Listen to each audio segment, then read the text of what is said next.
Welcome to the Maxwell Leadership Podcast. Our podcast is committed to adding value to you so you will go and multiply value to others.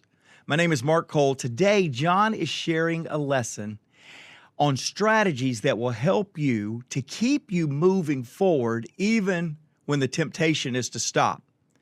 John makes a statement in this lesson. I want you to catch it already, and he hadn't even given it yet. Get yourself connected to people that are bigger, better, faster than you. And if I could tell you today, John Maxwell, at this stage of his life, continues to look for strategy to keep him from being complacent. I'm also joined today with Chris Robinson, my co-host. You know Chris. In fact, I'm going to introduce a new component to Chris today for those of you that really think you know Chris. And between Chris and I and John, we're going to give you some practical advice on how you can apply what you've learned to both your life and your leadership. If you would like to download the free bonus resource for this episode, or even watch this episode on YouTube, you can go to maxwellpodcast.com/stop complacency. All right, grab a pen, get ready. Here is John Maxwell.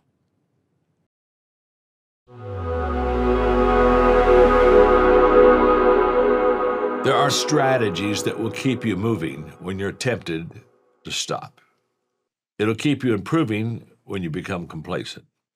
The first strategy is that you need, when things are going well for you and for your company, for your team, whatever, go shopping. When I talk about go shopping, let me explain what go shopping means. The best way to stretch your thinking, the best way to get out of your comfort zone is to go places, visit companies, see people that are bigger and better than you are. So when I say go shopping, jump the fence. Go look at people, places, organizations. Go expose yourself to bigger, better, faster people. Now, the moment that you do that, it's extremely humbling. Very humbling, because the moment I go do that, I find somebody bigger, better, faster than me, and immediately I look and say, "Wow, I'm chopped liver. Look how well they're doing." So there's a humbleness about this exercise. There's an incredible awareness about this exercise.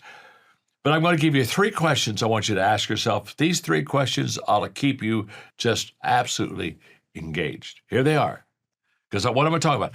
I'm talking about jumping the fence, getting out of your comfort zone. Your little fenced-in property, okay, you got that down. If you're going to be a pioneer, if you're going to go where you've never gone before, you got to jump the fence. You got to go shopping. What's in that store that I need to buy or see or know about? Okay, so here are 3 questions you have to ask yourself to get you moving when maybe you don't have a tendency to want to move. Where are you going right now? Where are you going that's going to stretch you? You got to jump the fence. Where do I need to go to be exposed to somebody bigger, better, faster than me? Where am I going that will stretch me?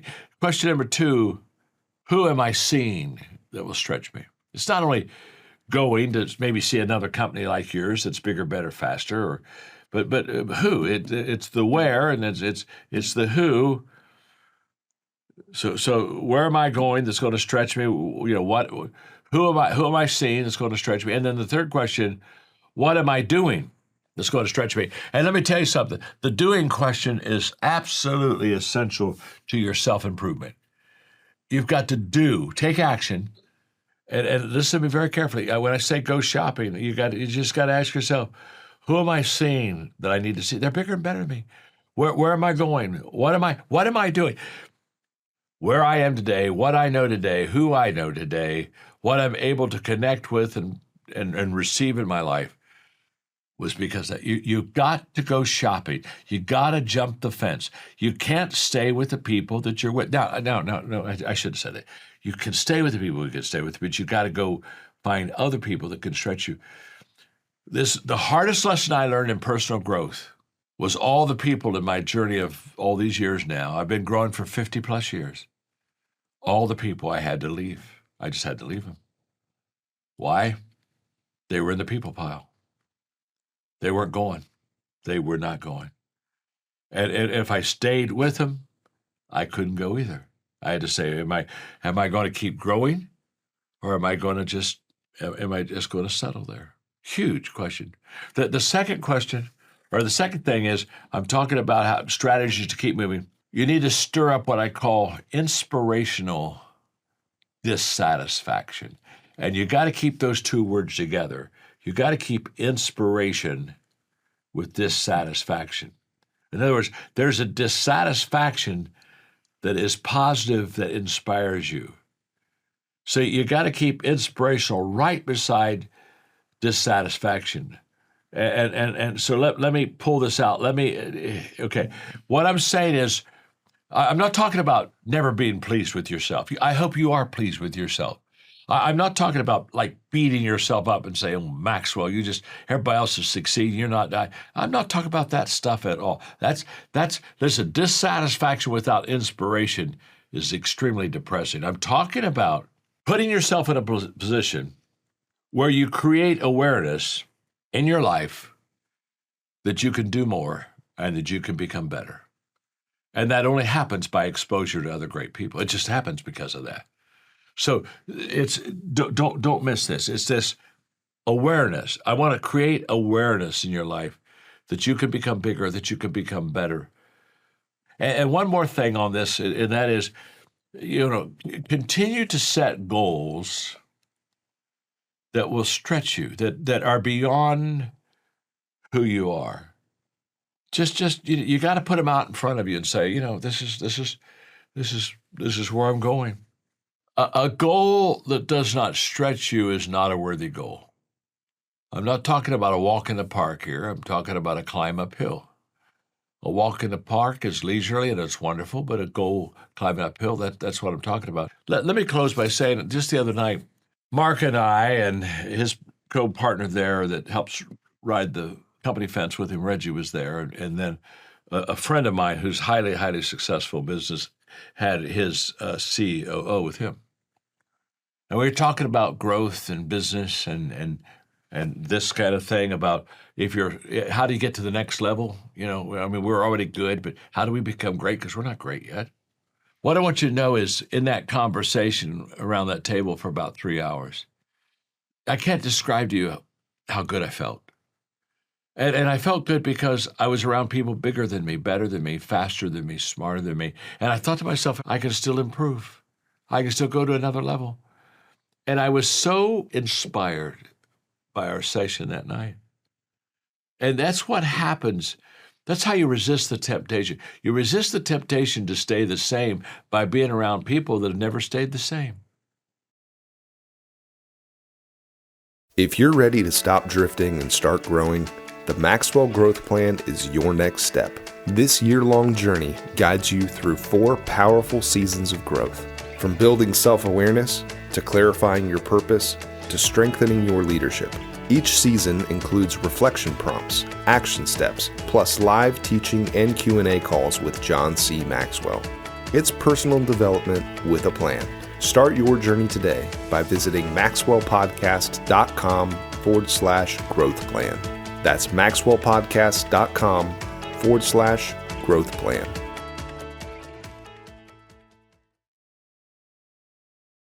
Welcome back, everybody. John Maxwell has a quote that's really worth underscoring right here. He said, of all the things a leader should fear, complacency heads the list. And what John's really saying is that to you and I, podcast listeners, Chris, to you and I here in the studio, that at any time that we feel like we're ready to coast, anytime we feel like we have arrived, anytime that we feel like, wow, man, look at what I have done, is the time alarm bells, tornado drills, every kind of message in the world should be blaring at you. You are in trouble, because none of us ever want to wake up one day and think that our best days are behind us. And so I'm glad today to challenge you to find yourself in environments that are bigger better with faster people than you have now. And so I'm super excited about that, Chris. I'm glad to have you in the studio today. Hey, glad to be here today. Let's rock and roll. Let's do, man. Let's go. Good. Well, I love this topic of complacency, one that I've been spending a lot of time in, which was actually spawned or actually created by John Maxwell. Spending some time with him last year in Cambodia. And I'm really, really excited about this topic of today. You know, in here, the first thing he talks about is that when things are going well, go shopping. So talk to me about where you are shopping now, or tell me about a time in the past when you had to go shopping. Yeah, boy, I love that analogy. When I first saw that statement in my notes, and of course, I've heard John often say something like this, but my first thought was, please don't let my wife read this. That's not the kind of shopping, ladies, that we're talking about. Guys, get out of the sports stores. That's not what we're talking about. We're talking about get yourself out and go looking for something. Go buy something. Yeah. Go get in an environment to where you have to invest in that environment so that you can get better. And I can remember, so this would have been, this would have been about 12 years ago. I was a new CEO of a leadership brand, Maxwell Leadership, the John Maxwell company at the time. And I can remember one day waking up feeling overwhelmed, not at the role, not at the responsibility, not at John's trust in me, but the realization that I've got to be a leader above my current reality to lead a brand that represents leadership like ours. In other words, how am I going to really do that? That year, Chris, in the next 4 years, I went out to 5 powerful CEOs in the Atlanta area. I'm talking about CEO of Delta Airlines, CEO of Honey Baked Ham, the CEO of Pie Pies, the CEO of Hershon Family Entertainment, and the CEO of Home Depot. So these are big, big brands, much bigger brands, many more zeros in their P&L than my little old P&L. And I went in and I began a series of teach me to be the CEO of a brand like Maxwell Leadership, of John Maxwell Company. And what I would do, one year I went in and just asked them very specific questions to leading an enterprise brand. The next year I went in and I came up with 7 questions I wanted to grow that year. And I went in and I met all of them once a quarter for 5 years. Wow. And I would go in and ask every one of them the same exact question and then compare notes of their answers. It was the exact same question. And some people go, whoa, that's really stale. Got to get creative. You got to be relevant. And I was like, no, I'm trying to shop in a different way. I can truly tell you this, Chris. This again was 2012, 2013. We had just started the organization that introduced me to you, Maxwell Leadership Team, our certified coaches, speakers, and trainers. And it was in that I began to see myself as an enterprise leader or a CEO of a vision than just the president or the leader of a company. It began to extend and expand my thinking as I listened to their answers, as I received their mentorship.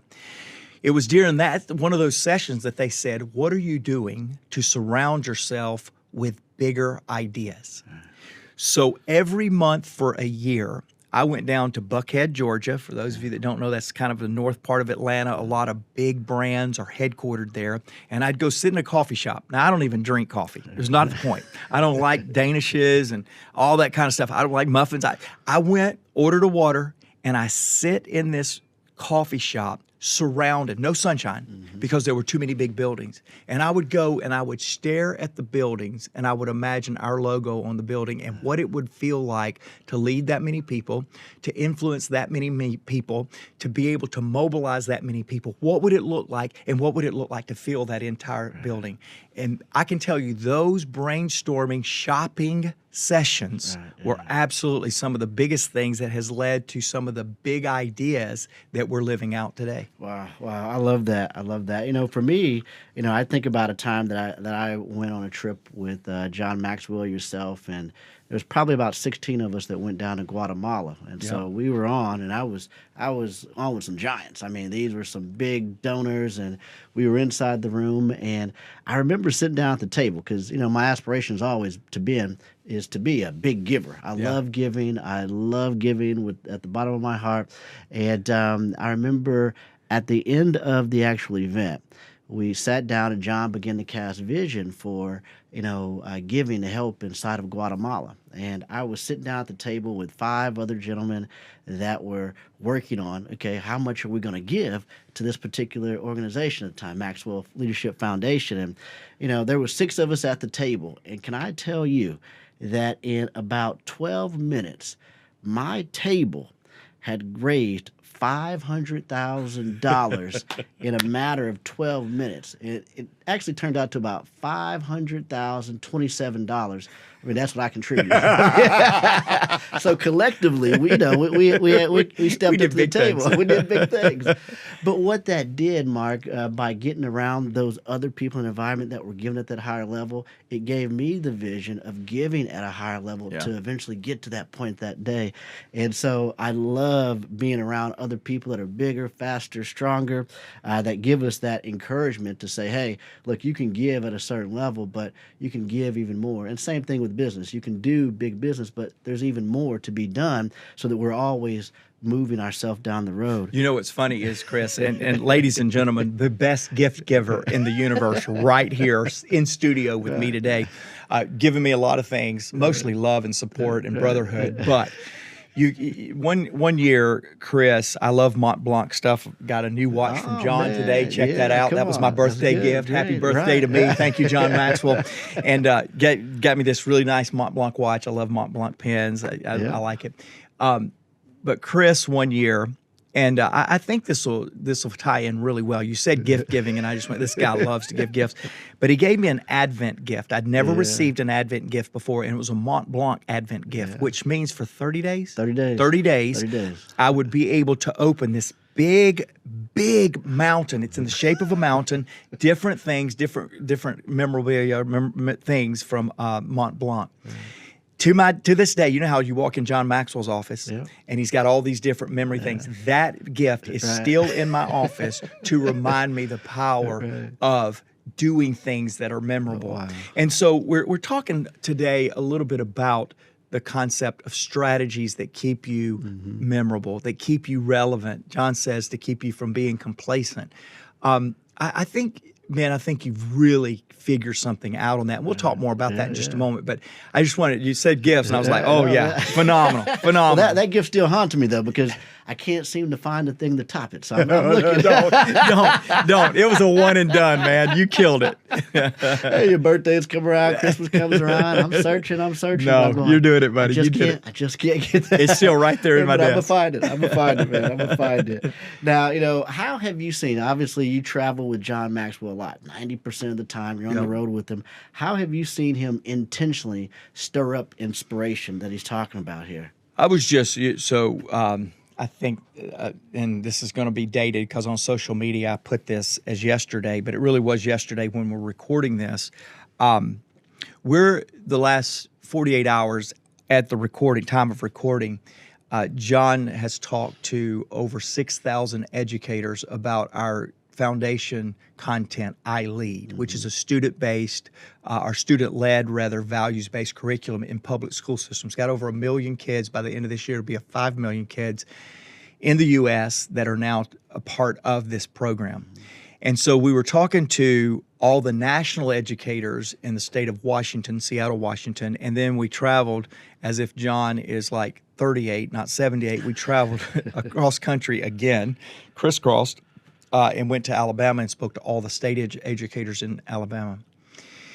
We spent 4 hours flying back, just he and I, and I'm telling you, in a matter of 4 hours, he told me of no less than 10 areas where he feels challenged that he needs to grow and expand his life and leadership in.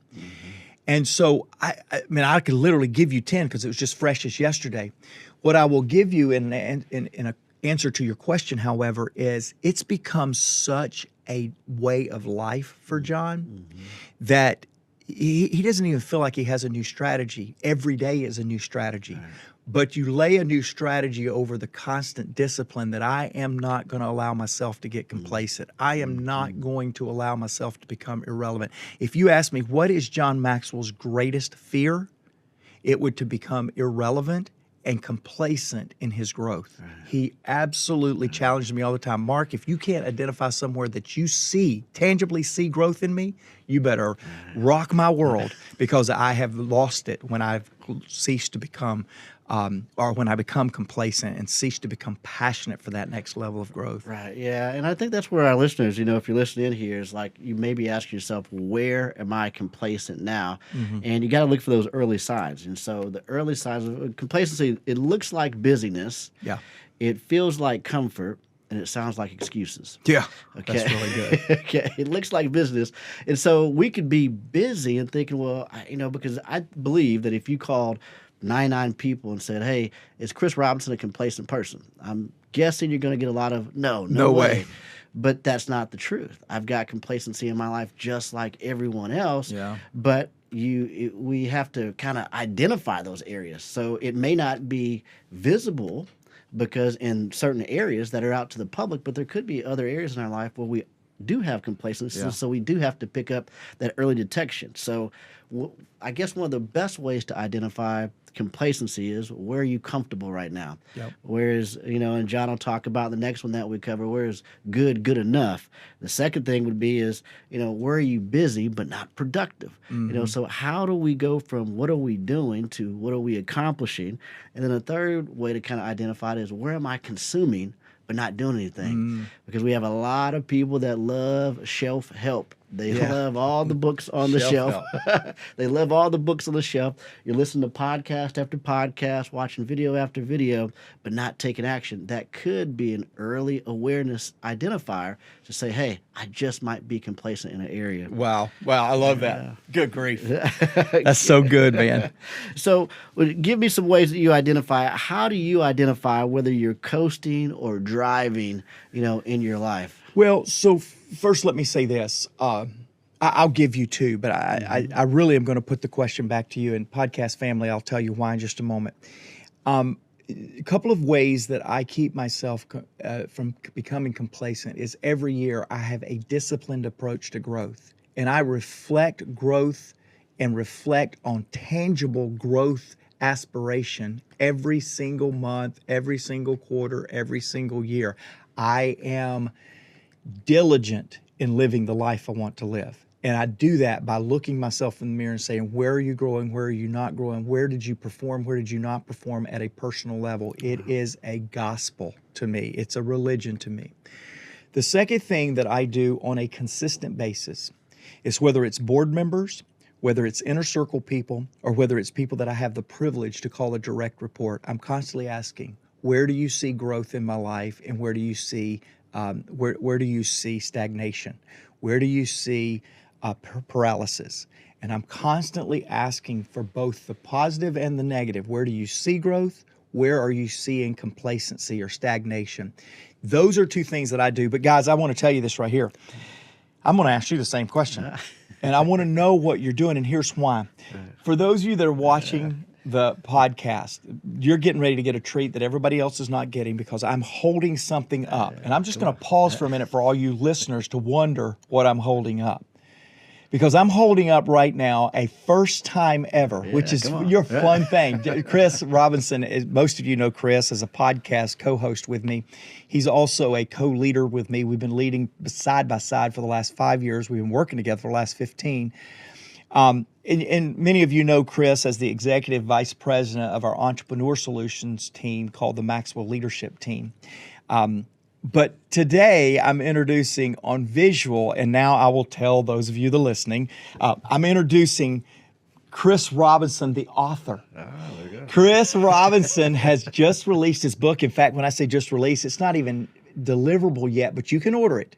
You can go to a website I'm going to give you in just a moment, and he's written a book called From Drift to Drive. Now, today's podcast is not about From Drift to Drive. However, it is about From Drift to Drive, right? It's about it because we're talking about complacency. What do you do to keep yourself from becoming complacent? And you're now an expert, so this better be a good answer because you've written the book from drift to drive. Right. Yeah. Well, I think that, one of the things, it's really along the same lines of what you're talking about here and what John talks about, not just in this podcast, but the next one that we'll be talking about. It's first identifying those areas of complacency in my life. And, oftentimes that's areas that I'm going to look at are going to be places where it's automatic versus intention, because oftentimes we think that we're growing just because we can do something automatically, and we don't give our very best in the area. So the best example of this was real time live back when I was in Cambodia last year with John Maxwell. Had came off stage, and we had just met the president of Cambodia, and then now we were speaking in front of 2,500 people, only 2 people on the agenda, John Maxwell and me. And then I gave the presentation, had a bunch of stuff go wrong, no big deal, got through it, and the masses came up afterwards, had a long line of people, and was shaking hands. Oh, Chris, it was so awesome. And then I sat down with John and said, hey, John, could you give me some feedback on my talk today? I was looking for 1, 2 things, and he obliged. He obliged. 1 or 2 times. Right. At about 10 points in, the table now begins to think that, it's a brainstorming session. So they're all kicking in ideas. But that night I go back and I looked at everything that was on that list. And there wasn't a thing that I did not do or did not know on that list, but I hadn't done it because I was in automatic thinking. I was in motion. Wow. I speak every single week. I, without fail, I've spoken thousands of times, and I realized that I was in a drift and didn't even know it. You see, the thing about drift is that it's subtle, it's not apparent, and it's in those areas where we're good, but there's a gap between our good and our potential. And so that was a wake-up call for me, again, getting feedback from others. Okay, so if I had just asked the average person, hey, how was the talk? I would have got oh, yeah, it was good. They might have been in line. But being able to intentionally ask someone that was a lot further along, that had an ear, one of the greatest ears of communicators, to be able to say, well, this is what I heard. It was a lot different. And so, like yourself, I use evaluation and reflection. I get feedback from others. And then, I go back into this cycle that I teach inside the book of the 7 steps that actually break the chains of complacency is what we do inside the book. So I love it, man. We're on the right track. We're drinking out of the same Don't give me the well. 7. That's another podcast. And by the way, he's not giving you 7 because you got to go buy the book. And I want you to do me a favor, podcast family, because we're going to do a podcast specifically for this, for all the late adopters. But all of you that are on the bleeding edge, the cutting edge, I want you to go order this book, and I want you to order someone else that you want to do this book study with. I don't want you to order 1. I want you to order 2. By the way, you can go to drifttodrivebook.com. And by the way, the 2 is T-O, not the number. Drifttodrivebook.com. Let's show Chris some love, and let's show that we really are going to stop complacency. Chris, kind of as we wrap today, I do want to ask you, when you have a goal, John said it like this, a goal that does not stretch you is not a worthy goal. When you set goals, and I'll come in and give a little bit behind this as well, but when you set goals, how do you determine if they're worthy or if there was just fleeting or just a whim or just emotional? Yeah. Well, John has got a great book called Put Your Dream to the Test, where he walks through 10 questions to help you evaluate, is your dream really your dream, and is it worthwhile? For me, I used to set a lot of goals. I mean, I used to set a lot, Mark, and I taught it, and it was probably the stupidest thing I ever taught in my life, but I would teach. And a lot of people still teach it. All right, so maybe it was stupid for me. I'll say that. But here's what would happen is I would set goals in 5 areas of my life, 5 goals in 5 areas of my life. And then I remember sitting back, I can see it clear as day, that I was looking up at the board and I went, holy smokes, that's 25 goals. And at the end of the year or at the end of the quarter, I would look at these 25 goals, and I was only really excelling in 1, 2, or 3 of these things. And so that's when I dropped that philosophy, and I began to say, okay, what's the one goal this year or this quarter that would have the greatest impact to move me towards where I ultimately want to go? And so I want to make sure that whatever my goal is, it lines up so that everything that I'm doing is in alignment with where I want to go. And then what happens is I achieve those goals faster. So most people that are watching, you set goals at the beginning of the year. And I want you to do a quick test. I want you to look at the goals that you set from the beginning of the year, and then I want you to look at your to-do list from last week. Yeah, come on. That's exactly right. It often looks crazy in comparison with where we say that we want to go. So for me, on setting a worthwhile goal, I'm always looking at and asking the question, what's the 1-2 goals this year that I could achieve that would move me further down the road? So I'm not looking at a bunch. I'm just looking at a couple. Yeah, so for me, and I mentioned a little bit earlier in today's podcast that my year-end intentionality is a game changer for me. I spend most of my time trying to get other people to adopt their own policy, but some way to do that, and many of us have, and it's a game changer for us. When I'm setting a goal, for me to determine if it's worthy or whimsical, is it a worthy goal, is it a whimsical goal, is it emotional, or is it sustaining? And for me, I first have to ask the question, if I accomplish this goal, will I have a personal sense of accomplishment? And to answer that question, the personal question, I go back to myself and I go, what's my purpose in life? What's my mission? What's my calling? And will this goal take me in that direction, or will it distract me from accomplishing my purpose? Because often I want to get a goal of being a better golfer. And by the way, if I become a better golfer, I have set that as a goal. The reason I did that is where I'd be more respectful in my position, where people wouldn't want to go, what's that guy doing being a president of a company that does a golf event at Pebble Beach and he's this bad? So it was like, I gotta maintain my reputation of being a leadership, right? It didn't work. But I really do filter it through that. I don't even set personal frivolous goals that does not link back in my mind to a personal sense of fulfillment, which is back to my purpose, my calling, my mission. The second question that I asked to make sure it's a worthy goal, would my family be proud of me if I accomplish this? That keeps me grounded. I want to do things and pursue things that those closest to me will be proud of me and believe me to be everything everybody else says. So I always ask the question, if I accomplish this, will my parents, will my family, will my kids, will they be proud of me, or is it really a non-issue? Would they even care?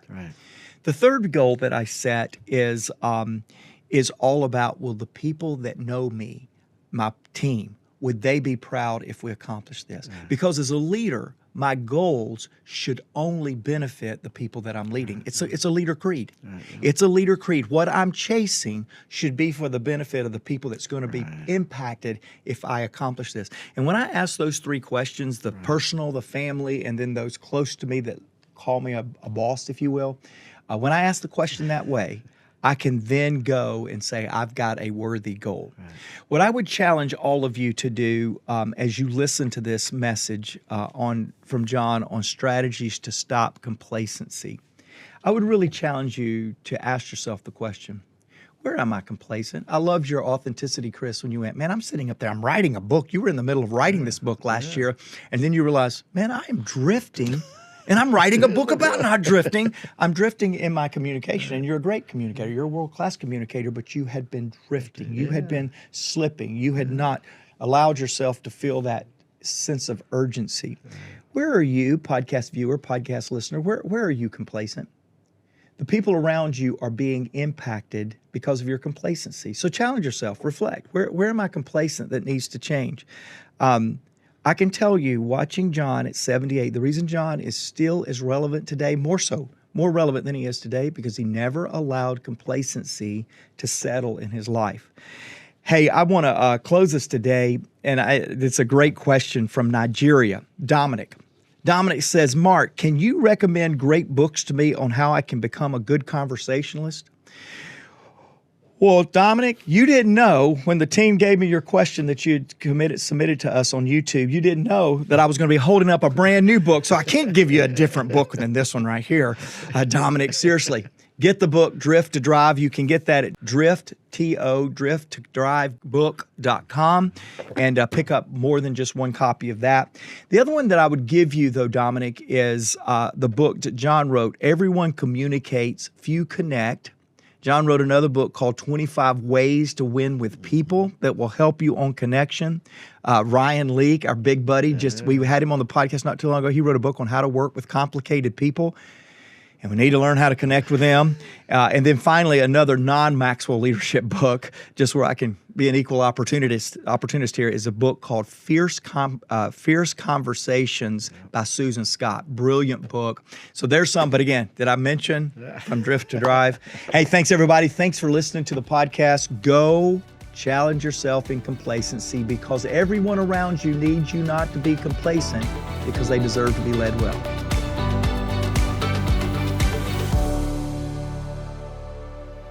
Hey, podcast listeners.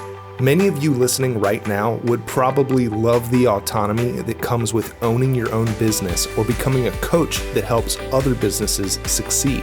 Well, we have a phenomenal strategy where you are 100% in control of your own business, earning income on your own terms, and have access to the people, tools, and resources you need to build a thriving leadership development business. When you become a Maxwell Leadership Certified team member, you join a global community of entrepreneurs led by our expert team of mentors and faculty, including John C. Maxwell. You'll also get one of the top leadership certifications in the world next to your name, giving you the boost you need to get started. Visit us online at maxwellleadership.com/join the team to find out more.